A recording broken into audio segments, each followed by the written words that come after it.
No dia da Revolução Constitucionalista de 1982, 9 de julho, Donald Trump, que é envolvido com o filho do ex-presidente inelegível e que está sendo julgado com amplo direito à defesa, é importante a gente enfatizar isso, né? Já que vivemos numa democracia. Não, o rito processual está absolutamente seguindo todas as etapas necessárias, né? Exato. E ele está sendo julgado por tentativa de golpe de Estado e mais uma série de outros crimes. Então, o presidente Trump ontem posta no X, o antigo Twitter, uma carta que foi um ataque ideológico e econômico à nação brasileira. Ele anuncia que vai taxar em 50% todos os produtos brasileiros exportados para os Estados Unidos e o que acaba atingindo em cheio o estado de São Paulo, governado hoje por Tarcísio de Freitas, que não cansa de usar o bonezinho, né, do presidente americano, como se ele fosse um norte-americano, né? Na prática, Marconi, quais serão os maiores prejuízos aos empresários e aos trabalhadores brasileiros com esse anúncio, que por enquanto é um post no Twitter, mas se concretizar, né? Exato.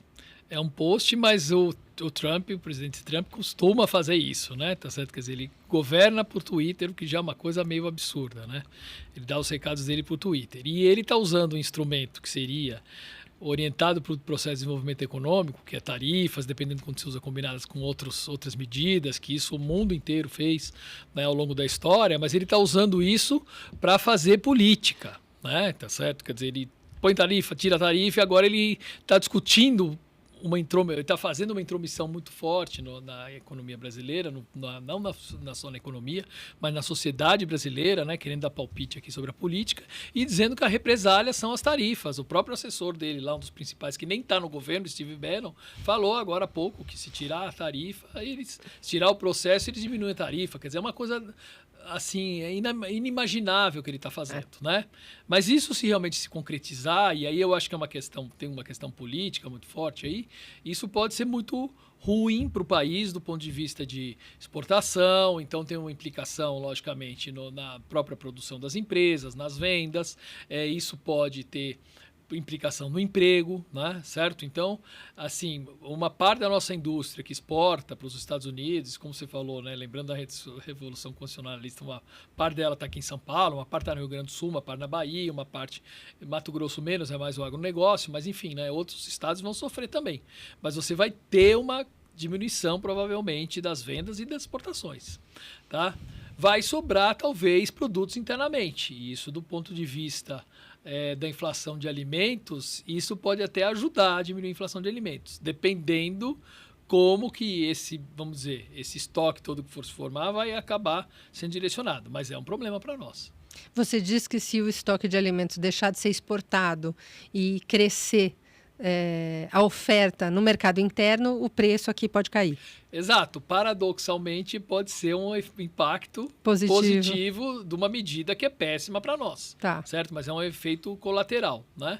O efeito principal vai ser realmente o impacto negativo sobre o nível de atividade. Porque parece que em termos de volume de dinheiro, os aviões da Embraer, que tem um valor agregado altíssimo, né, que são exportados dos Estados Unidos. A gente aqui no estado exporta café, exporta laranja, né, mas Minas também é um grande exportador de café, né? Sim.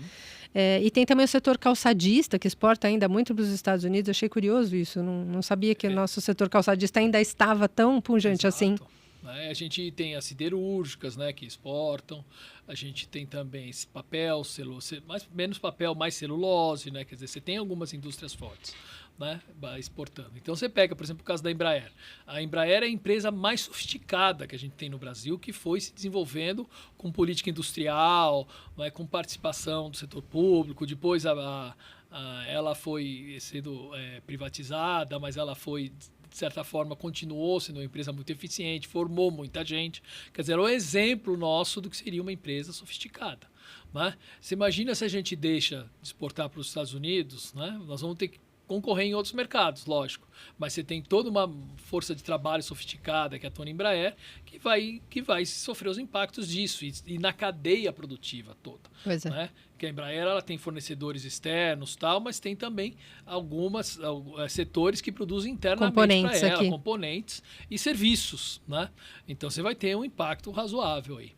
Porque por mais que você passe a redistribuir esses produtos exportados para os Estados Unidos para outros países, é um processo demorado, né? Até você negociar contratos com outros compradores não é tão rápido e nem tão simples assim, né? Exato. Prospecção de mercados é uma coisa lenta, né? Tá certo? Leva um tempo, né?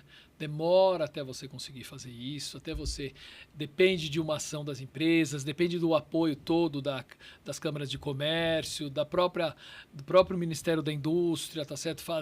Vendendo, vamos dizer, os nossos produtos, ajudando a vender lá no exterior para você conquistar o mercado. Então não é uma coisa que você faz um switch assim, vira uma chavinha e vai conquistar um outro mercado automaticamente, tá certo? Acho que os empresários talvez até vão ter que fazer isso, mas leva um tempo.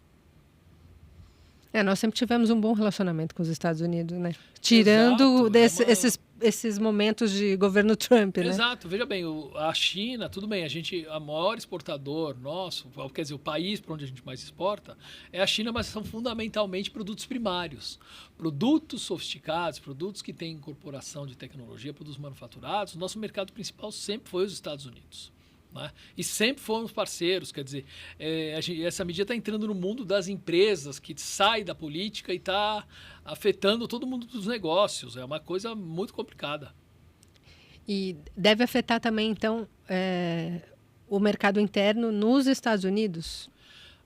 Pode afetar o mercado interno nos Estados Unidos, porque o que acontece? Se a gente fornece determinados bens para eles, principalmente bens, alguns serviços, né, tá certo? E eles passam a ser, vamos dizer, taxados, né? Os americanos vão ter que ou procurar outros fornecedores ou vão pagar mais caro por esses produtos nossos. Né? Então vai diminuir a oferta lá, por um lado, isso pode levar ao aumento dos preços, e se eles continuarem consumindo os nossos produtos, isso também vai levar ao aumento dos preços, por causa da taxação. Então, isso também prejudica o próprio consumidor americano, né? Mas, até o momento, parece que o Trump está conseguindo, né, manter um certo apoio lá dentro, pelo menos dos eleitores dele, né? Tá certo? Vamos ver o que vai acontecer, né?